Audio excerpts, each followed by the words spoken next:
لا الہ الا اللہ محمد رسول اللہ۔ کراچی سے زین صاحب نے سوال کیا ہے مفتی طارق مسعود صاحب سے۔ کہتے ہیں کہ عورتیں آج کل ہر دنیاوی کام کر سکتی ہیں اور کر رہی ہیں، پردے کا اہتمام ہو یا نہ ہو، لیکن صرف مسجد میں ان کا آنا جانا منع کہا جاتا ہے، جس سے وہ دین سے بالکل کٹ جاتی ہیں۔ تو کیا احناف کے ہاں اس کی اجازت ہے؟ جبکہ عرب ممالک میں، انڈونیشیا وغیرہ میں دیکھا جاتا ہے کہ وہاں پہ عورتیں جو ہیں وہ مسجد میں آتی ہیں، ان کے لیے مسجد میں باقاعدہ سے جگہ بنائی جاتی ہے اور وہ مسجد میں آ کے نمازیں پڑھتی ہیں۔ تو کیا اس کی اجازت دی جا سکتی ہے کہ خواتین مسجد میں آ کر نماز پڑھیں؟ اس مسئلے کو میں تھوڑا سا تفصیل سے بتاتا ہوں۔ دلائل دونوں طرف ہیں۔ رسول اللہ صلی اللہ علیہ وسلم نے فرمایا، صحیح بخاری کی حدیث ہے، لا تمنعوا اماء اللہ من المساجد، کہ اللہ کی بندیوں کو مسجد میں آنے سے مت روکو۔ اس کے ساتھ ساتھ آپ صلی اللہ علیہ وسلم نے عورت کے لیے گھر میں نماز پڑھنا مسجد سے نماز پڑھنے کو بہرحال افضل قرار دی ہے۔ تو اس سے پتہ یہ چلا بخاری کی حدیث سے کہ عورت کے لیے مسجد میں آنا جائز ہے، مگر گھر کی نماز مسجد کی نماز سے بہرحال افضل ہے، اس کو اپریشیٹ نہیں کیا جائے گا مسجد میں آنے پر۔ پہلی بات تو یہ ہوئی۔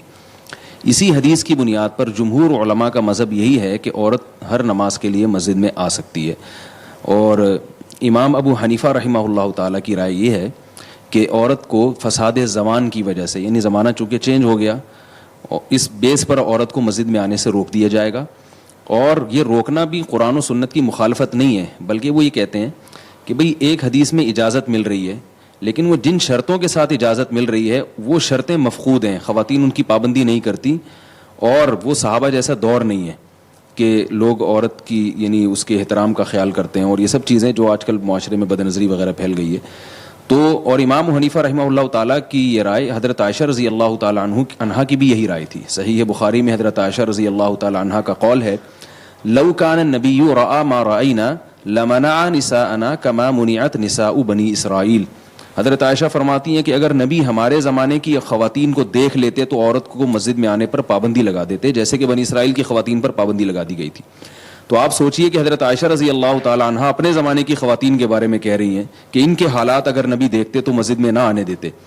تو مزاج نبوت ایک ہے نا، نبی صلی اللہ علیہ وسلم کا قول اور آپ صلی اللہ علیہ وسلم کا کلام، اور ایک ہے نبی کا مزاج۔ تو امام ابو حنیفہ رحمہ اللہ تعالیٰ نے اس اپنے قول میں حدیث کی مخالفت نہیں کی ہے، یہ فقہ علماء احناف نے، بلکہ مزاج نبوی کو سمجھائے کہ دو بڑے فساد ہیں، ان میں زیادہ بڑا فساد کس میں ہے؟ تو وہ یہ سمجھتے ہیں کہ زیادہ بڑا فساد مسجد میں آنے میں ہے، جبکہ آنے کی کوئی ترغیب بھی نہیں ہے۔ تو یہ تو اصل مسئلہ ہے، اصل جو فقہ حنفی ہے اس کی روح سے مسجد میں عورت کو آنے پر پابندی ہے، اور صدیوں سے پابندی چلی آ رہی ہے کہ فساد ہوگا۔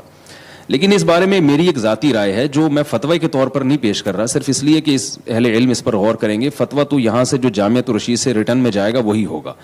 تو میں ایک ذاتی رائے علماء کے غور کرنے کے لیے، اور اس کو میں ممبر پہ بھی بیان کر چکا ہوں، کہ جیسے کہ سائل نے کہا کہ اب خواتین ہر جگہ جا رہی ہیں، بازاروں میں بھی جا رہی ہیں، اور یونیورسٹیوں میں بھی پڑھنے کے لیے جا رہی ہیں، مدارس البنات میں بھی جا رہی ہیں، اور فلم دیکھنے بھی جا رہی ہیں سینما گھر، اور پتہ نہیں کیا کیا کرنے جا رہی ہیں۔ نہیں آ رہی تو کہاں نہیں آ رہی؟ مسجد میں۔ امام ابو حنیفہ کے دور میں عورت کہیں بھی نہیں جا رہی تھی، تو اس کو کہا کہ بھائی مسجد میں بھی نہ آؤ، گھر کی چار دیواری میں رہو۔ اب خواتین ہر جگہ جا رہی ہیں، اب مسجد میں آنے پر پابندی لگانا، میں یہ سمجھتا ہوں کہ میری ناقص رائے ہے کہ اس پر اثر نو غور ہونا چاہیے۔ بعض لوگ یہ کہتے ہیں کہ جب وہ مختلف جگہوں پہ جا رہی ہیں ہم سے پوچھ کے تھوڑی جا رہی ہیں، وہ جانا بھی غلط ہے، تو ہم مسجد میں کیوں آنے دیں ان کو؟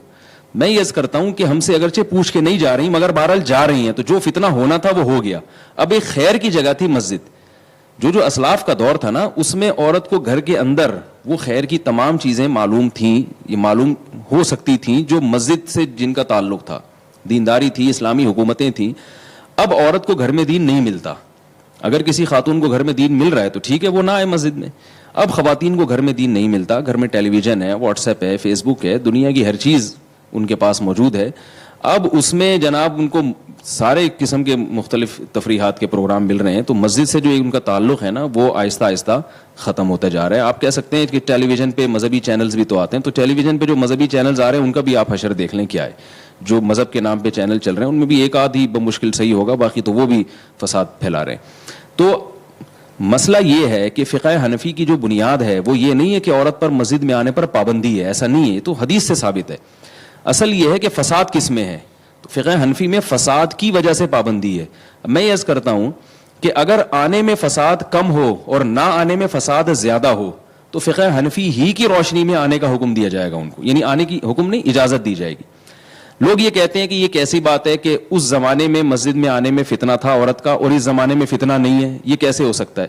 میں یہ کہتا ہوں کہ یقیناً اس زمانے میں فتنہ ہے, لیکن نہ آنے میں جس نوعیت کا فتنہ ہے وہ بہت بڑے درجے کا فتنہ ہے. وہ کیا ہے کہ خواتین کا اسلام سے رشتہ آہستہ آہستہ کمزور ہو رہا ہے.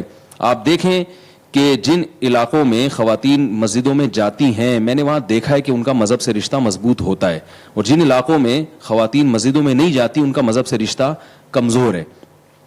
تو فتنے کی نوعیت چینج ہو گئی ہے. بے پردگی کا فتنہ تو آج بھی اس کا خطرہ ہے, لیکن نوعیت کیا ہے کہ نہیں آئیں گی تو اسلام سے ہی دور ہو جائیں گی. تو اس لیے میں یہ سمجھتا ہوں کہ جیسے ہم یہ دلیل دیتے ہیں کہ حضرت عائشہ فرماتی ہیں کہ نبی اگر ہمارے زمانے کی عورتوں کو دیکھتے تو آنے کی پابندی لگا دیتے, تو جب نبی کے قول میں تعویل کی جا سکتی ہے حضرت عائشہ کے اس دلیل کی بیس پر, تو امام ابو حنیفہ کے قول میں بھی تعویل کی جا سکتی ہے کہ لو کان ابو حنیفہ رأى ما رأینا لاجاز نساءنا, اگر ابو حنیفہ ہمارے زمانے کے حالات کو دیکھتے تو یقیناً عورت کو مسجد میں آنے کی اجازت دیتے. تو اس لیے میری ایک ٹوٹی پھوٹی ناقص رائے ہے جو علماء کے غور کرنے کے لیے میں پیش کر رہا ہوں کہ اس زمانے میں خواتین کو, بنات کے مدرسوں کا بھی تو صدیوں سے ہمیں کوئی تصور نہیں ملتا نا, لیکن مدارس البنات کی اجازت کیوں دی گئی کہ بھائی یونیورسٹیوں میں جا رہی ہیں, ڈاکٹر بن رہی ہیں, انجینئر بن رہی ہیں, تو عالمہ کیوں نہیں بن رہی, جبکہ صدیوں میں لڑکیوں کے مدارس کا آپ کو اسلامی تاریخ میں کوئی تصور نہیں ملے گا. تو وہ کس بیس پر ہم نے اس کی اجازت دی ہے؟ ہاں یہ ضرور ہے کہ نماز میں جو خاص طور پہ وہ نمازیں جن میں بیان ہوتا ہے ان میں اگر اجازت دی جائے تو پھر خواتین کو فائدہ زیادہ ہوگا. جیسے جمعے کی نماز ہے, بعض لوگ یہ کہتے ہیں کہ اس کے لیے نماز میں بلانے کی کیا ضرورت ہے, بیان میں خواتین کو آنے کی اجازت ہے, تو دین کی تبلیغ تو بیان سے ہوتی ہے نا, نماز سے نہیں ہوتی. اس اشکال کا جواب یہ ہے کہ نماز میں ایک اٹریکشن ہے, نماز پڑھنے کے لیے جب لوگ آتے ہیں تو بیان بھی سن لیتے ہیں, صرف بیان کے لیے مسجد میں آپ لوگوں کو بلائیں گے تو نہیں آتے. اس کا تو علماء کو, یعنی جو مساجد کے ائمہ ہیں ان کو تجربہ ہے. آپ دیکھیں جمعے میں کتنے لوگوں کا رش ہوتا ہے, کیونکہ جمعے میں بیان کے ساتھ نماز ہوتی ہے. عید میں کتنا رش ہوتا ہے, کیونکہ عید میں بیان کے ساتھ نماز بھی ہوتی ہے. ویسے ہی اگر آپ صرف بیان کے عنوان سے مجمع رکھیں گے تو لوگ نہیں آتے. جمعے کی مثال آپ کے سامنے ہے. تو خواتین کو آپ اگر کم از کم جمعے کی نماز کی اجازت دیں تو اس کا فائدہ یہ ہوگا کہ ان کا مسجد سے رشتہ جڑے گا, وہ بیان بھی سنیں گی, ان کا ایک تعلق قائم ہوگا مسجد سے, اور اس کی برکتیں انشاءاللہ میں یہ سمجھتا ہوں کہ ظاہر ہوں گی, کیونکہ ابھی دور بہت زیادہ چینج ہو چکا ہے, تبدیل ہو چکا ہے. اب اگر خواتین کا آپ نے مسجد سے تعلق ختم کر دیا تو وہ پھر ان کا تعلق سینما گھروں سے مضبوط ہوگا, ان کا تعلق ٹیلی ویژن کے ساتھ مضبوط ہوگا. امام حنیفہ کے دور میں گھر میں شوہر کے ساتھ مضبوط ہو رہا تھا تعلق, اور اب تعلق جو ہے نا وہ بہت, تنظیم اسلامی والوں نے اس سال تراویح میں خواتین کو بہت بلایا, جیسے کہ وہ ہر سال بلاتے ہیں. تراویح میں بہت ساری خواتین آتی ہیں, پھر درس قرآن سنتی ہیں. کسی نے مجھ سے آ کے شکایت کی کہ یہ تو جائز نہیں ہے, خواتین کا تراویح میں اس طرح سے فقہ حنفی کی روشنی میں جائز نہیں ہے, اور ان کی بھی بر صغیر میں اسی پر عمل ہو رہا ہے, تو یہ کیوں ایک الگ رائے کر رہے ہیں.